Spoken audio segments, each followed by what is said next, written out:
ఒక యోధుడు అస్సలు భేదించలేని ఒక కోట. మరి లోపలికి వెళ్ళడానికి ఉన్నది ఒకే ఒక అవకాశం. సరే పదండి, కదంబూర్ ద్వారం దగ్గర జరిగిన ఆ ఉత్కంఠభరితమైన ఘర్షణలోకి మనం కూడా వెళ్ళిపోదాం. కదంబూర్ రాజభవనం ముందు నిలబడ్డాడు మన కథానాయకుడు. అతని మనసులో ఒకటే ప్రశ్న, నేను తప్పుడు సమయంలో వచ్చానా అని.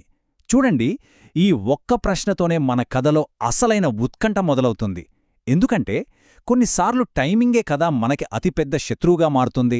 సరే, ఇక మొదటి భాగం చూద్దాం. ఒక అద్భుతమైన ఆగమనం. మన కథానాయకుడు వందియదేవన్ కదంబూర్ అధిపతికి చెందిన ఆ శక్తివంతమైన కోట దగ్గరికి చేరుకున్నాడు. కాని అక్కడికి వెళ్ళాక చూస్తే పరిస్థితి అతను ఊహించినట్టు అస్సలు లేదు, చాలా భిన్నంగా ఉంది. ఆ రాజభవన ద్వారాలు ఎలా ఉన్నాయంటే ఒక పెద్ద పండుగ జరుగుతున్నట్టు కోలాహలంగా ఉన్నాయి. ఏనుగులు, గుర్రాలు, కాగడాల వెలుగులు. లోపల ఏదో పెద్ద వేడుక జరుగుతున్నట్టుంది. ఇంత సందడి మధ్యలో వందియదేవన్ లోపలికి వెళ్లడం అస్సలు సులభం కాదు. ఇక్కడ ఆలోచించడానికి అస్సలు టైం లేదు. ఒక్క క్షణం ఆగినా చాలు, ప్రశ్నలతో ఉక్కిరిబిక్కిరి చేస్తారు. అందుకే వందేదేవన్ ఒక డేరింగ్ డెసిషన్ తీసుకున్నాడు. గుర్రాన్ని ముందు కురికించి కాపలాదారులు దాటుకుని నేరుగా లోపలికి దూసుకెళ్లాలి. అంతే. ఇక రెండవ భాగం, ద్వారం వద్ద అడ్డగింత. పాపం, అతని సాహసోపేతమైన ప్లాన్ వెంటనే ఫెయిలైపోయింది. ఇక ఇప్పుడు మొదలైంది అసలైన సంకల్పాల పోరాటం. అంతే, కాపలాదారులు క్షణాల్లో రియాక్ట్ అయ్యారు. వాళ్ల ఈటలు అడ్డంగా పెట్టేశారు. నలుగురు సైనికులు వచ్చి అతని గుర్రం కళ్ళెన్ని గట్టిగా పట్టుకున్నారు. ఇక వందియదేవన్ వెళ్లడానికి దారి పూర్తిగా మూసుకుపోయిందనమాట. వందియదేవనికి ఒక్కసారిగా కోపం కట్టలు తెంచుకుంది. ఏంటిది, అతిథులను ఇలాగేనా ఆపేది?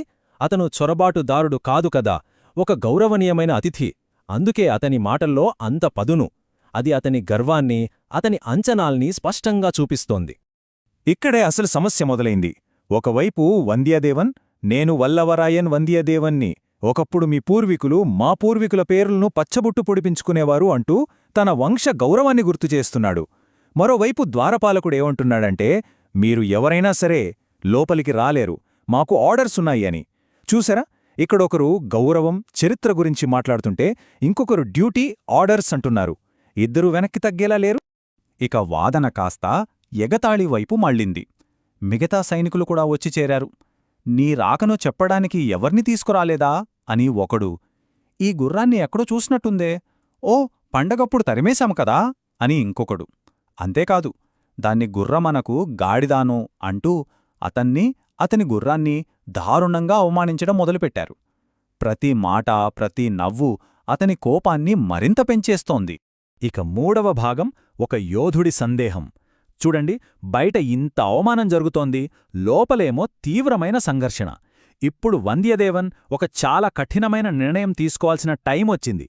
ఇప్పుడు అతని ముందు రెండే దారులున్నాయి. ఒకటి, తన దగ్గరున్న ఆదిత్య కరికాలర రాజముద్రికను చూపించి నేనెవరో తెలుసా అని తన అధికారాన్ని నిరూపించుకోవడం. రెండోది, ఈ అవమానాన్ని దిగమింగి వెనక్కి తిరిగి వెళ్ళిపోవడం. ఇది కేవలం లోపలికి వెళ్లడమా వద్దా అన్న ప్రశ్న కాదు, ఇది అతని ఆత్మగౌరవానికి సంబంధించిన విషయం. అలా ఆలోచిస్తుండగా ఒక సైనికుడు చేసిన ఎగతాళి అతనిలో ఒక మెరుపులాంటి ఆలోచనను పుట్టించింది. వెంటనే కోపం పోయి దాని స్థానంలో ఒక వ్యూహం వచ్చింది. సైనికులతో, సరే, నా గుర్రాన్ని వదలండి, నేను వెళ్ళిపోతాను అంటాడు. కాని ఇది నిజం కాదు, అది ఒక ఎత్తుగడ, వాళ్ళని అజాగ్రత్తగా ఉంచడానికి వేసిన ప్లాన్ అనమాట. ఇక నాలుగవ భాగం, ఒక ఉగ్రమైన ప్రవేశం. ఇందాక వెనక్కి తగ్గుతున్నట్టు నటించాడు కదా, ఆ నటనే ఇప్పుడు మెరుపు వేగంతో చేసే ఒక భయంకరమైన దాడిగా మారబోతోంది. అసలు వాళ్లు ఊహించనే లేదు. మడమలతో గుర్రం పక్కటెముకల్ని గట్టిగా నొక్కాడు. అంతే, గుర్రం ముందుకు దూకింది. అదే సమయంలో మెరుపులా తన కత్తిని బయటకు తీశాడు. ఆ కత్తిని ఒక చక్రంలా గెరగెరా తిప్పుతూ అడ్డు వచ్చిన సైనికుల్ని చెదరగొడుతూ కోట లోపలికి దూసుకెళ్లాడు. అతను లోపలికి వెళ్లాడో లేదో, వెనకాల ఆ భారీ కోటద్వారాలు ఢాం అని మూసుకున్నాయి.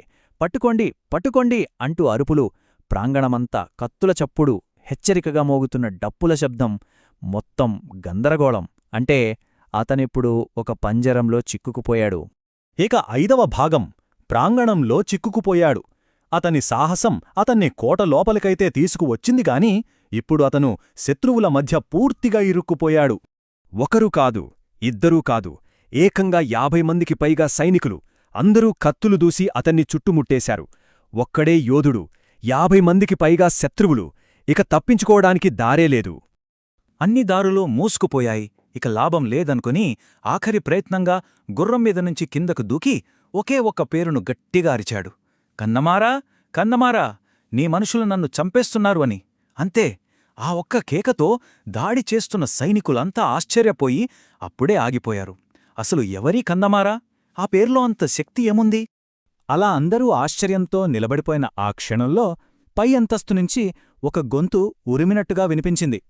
ఏమిటీ గొడవ?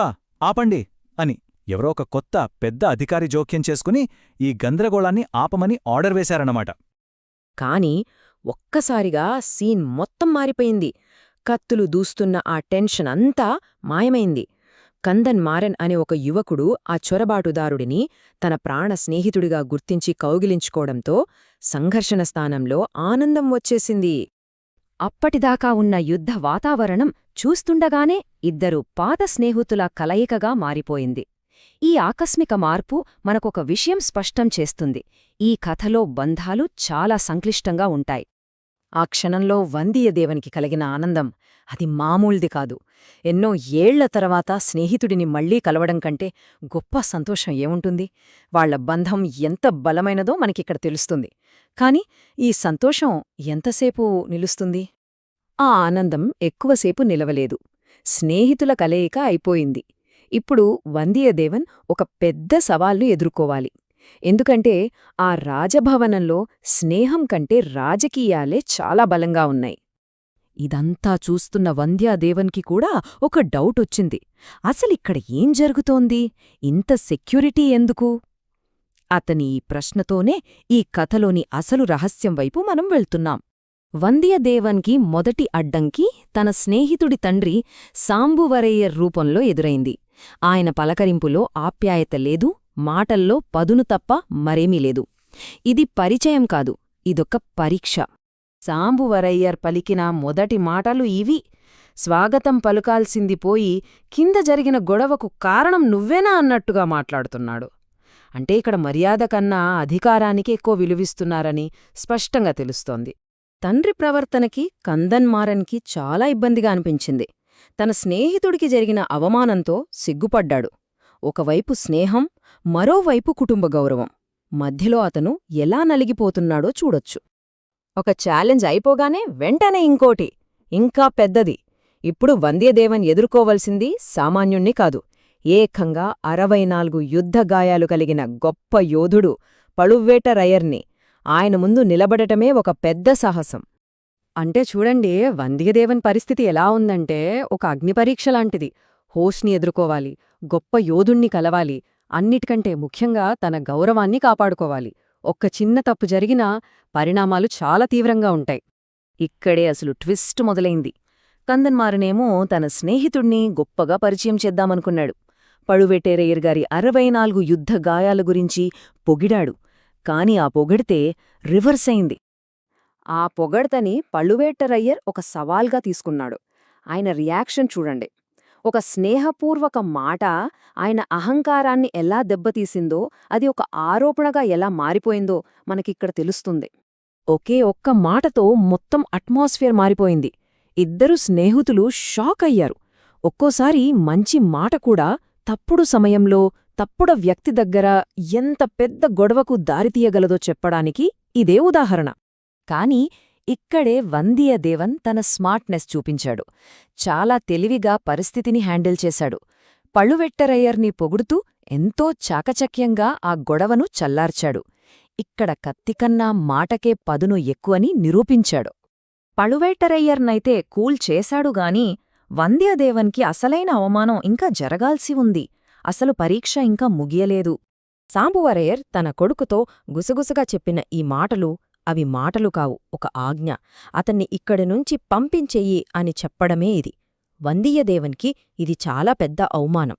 అంతే, ఇన్ని పరీక్షలు పాసైనా చివరికి వందియదేవన్ని ఆ ప్రధాన సమావేశం నుండి బయటకు పంపించేశారు. ఆ మూసిన తలుపుల వెనుక ఏం జరుగుతోందో తెలుసుకునే అవకాశం అతనికి దక్కలేదు. రహస్యం రహస్యంగానే ఉండిపోయింది. వంధ్యదేవన్ని బయటకు పంపించారు కదా అని కథ అయిపోయిందనుకుంటే పొరపాటే. అసలు కథ, అసలు మిస్టరీ ఇప్పుడే మొదలవుతుంది. మనకు సమాధానాల కన్నా ప్రశ్నలే ఇప్పుడు ఎక్కువగా ఉన్నాయి. అసలు అంత సెక్యూరిటీ ఎందుకు? ఆ రహస్య మీటింగ్లో ఏం జరుగుతోంది? అక్కడున్న ఆ పవర్ఫుల్ వ్యక్తులెవరు? మరి ఆ పల్లకీలో వచ్చిన ఆ రహస్యమయ స్త్రీ ఎవరో? ఈ ప్రశ్నలన్నీ వందియదేవంతో పాటు మనల్ని కూడా ఆలోచింపజేస్తున్నాయి.